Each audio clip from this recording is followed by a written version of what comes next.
So today we would be starting with our QR code tattoo. My client today wants to dedicate his tattoo to his parents. He wants the tattoo to be minimal and yet very trendy. He found the idea to get the QR code tattoo very impressive. QR code was developed in Japan in the year 1994. It was created to keep a track of automotive parts. It was designed to allow fast decoding. For his tattoo, he would like to get the QR code for his favorite picture of his parents that he has shared on Instagram. He is very sure that this picture would remain forever on Instagram. For today's tattoo, I am searching for the keyword QR code generator. And I am going to select the second link here. So now on this website, I can see that there is a space here to paste the link. A QR code can be generated for a website link, a message, a contact, a video, and many more. As for today's tattoo, I have the URL ready for Instagram post. So I'm generating the QR code for this now. If you observe, this QR code is very detailed and cluttered. On this website, there is an option here to shorten the link just below where I have pasted my link today. So by this, I can get a simpler QR code that can be rendered into my tattoo today. So this is how my QR code looks. And as you can see the difference here, both the QR code are for the same post. However, I choose the simpler one for my today's tattoo. The website gives me the chance to save the code as a PNG format by right-clicking it and then saving the image. Now that I have the design saved, I'll continue with sizing and printing this design.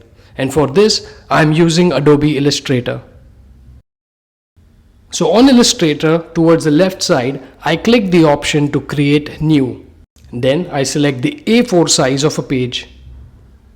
And I want the sizing options to be in inches with a vertical orientation.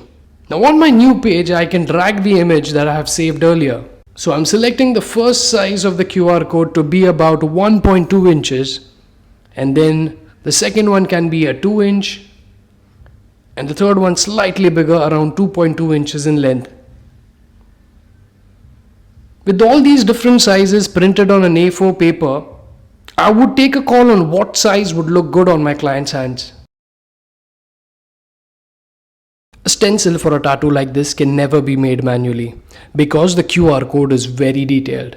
It is always recommended to get the stencil printed from a digital printer. I'm going to print this on my printer, and as you can see, I'm using the Epson series of printer.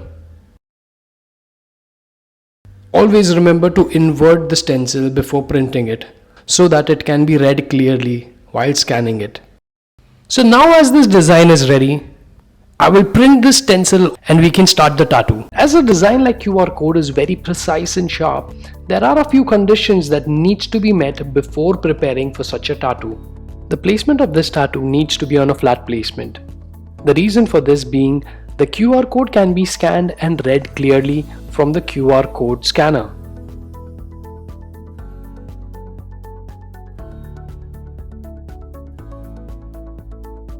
Make sure that you do not put the stencil on a spot where the design would be warped. For example, at a spot like this, there are high chances that the design can be warped. And because of this, it would be difficult to scan the code.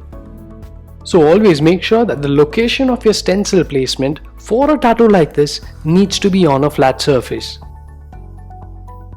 Also make sure the location of your stencil placement needs to be clear from any birthmarks, molds, scars or bumps. Now I'm moving away the armrest to get the natural position of the arm.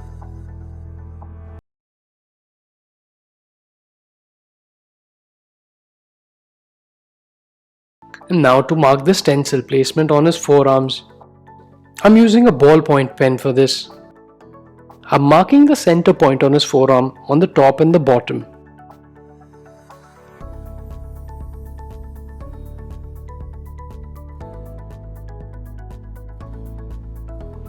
Now I'm connecting these points by a straight horizontal line.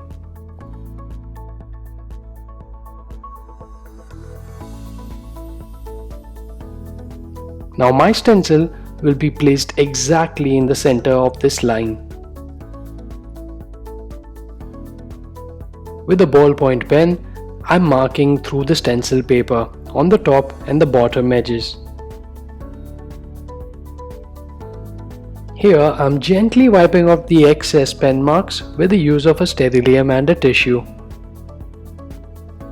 Remember that in tattoos like a QR code, the stencils can never be made manually. And it is almost impossible that a stencil can be hand drawn for a tattoo like this. The stencil that I have today is printed by a machine, and due to which all the details of the QR code will be visible. And now I would be transferring my stencil on the client's skin. For this, I'm using the LOX 2% gel. I'm applying a layer of this gel on the skin. And as you can see, I'm spreading this gel evenly on the skin. I have to make sure that there is a very thin layer of this gel. Never apply too much of LOX gel on the skin, because this would increase the chances of the stencil getting smudged.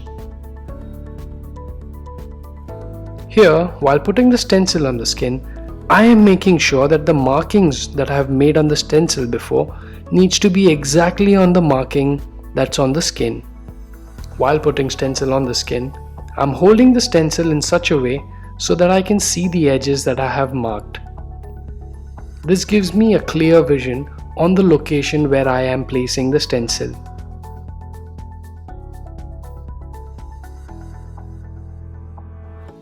Now once I have placed the stencil on the skin, I am applying some of the gel on top of the stencil.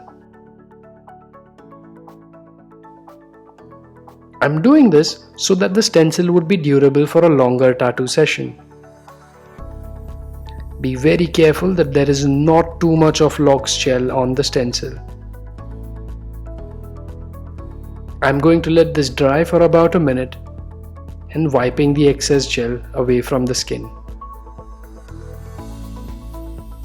Now after a minute, I'm removing the stencil from the edges.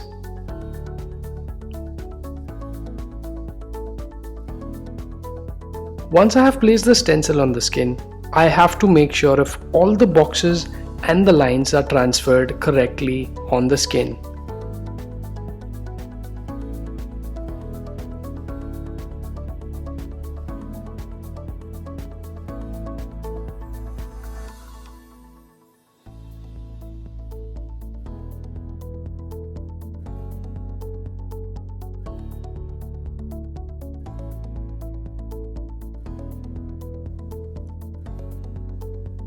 Now to make sure that the stencil can be read from my phone, I'm using the QR code scanner.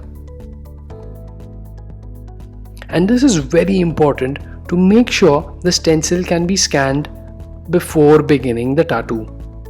Now, as the stencil is placed correctly and it also can be read with my QR code scanner, I am now ready to do this tattoo.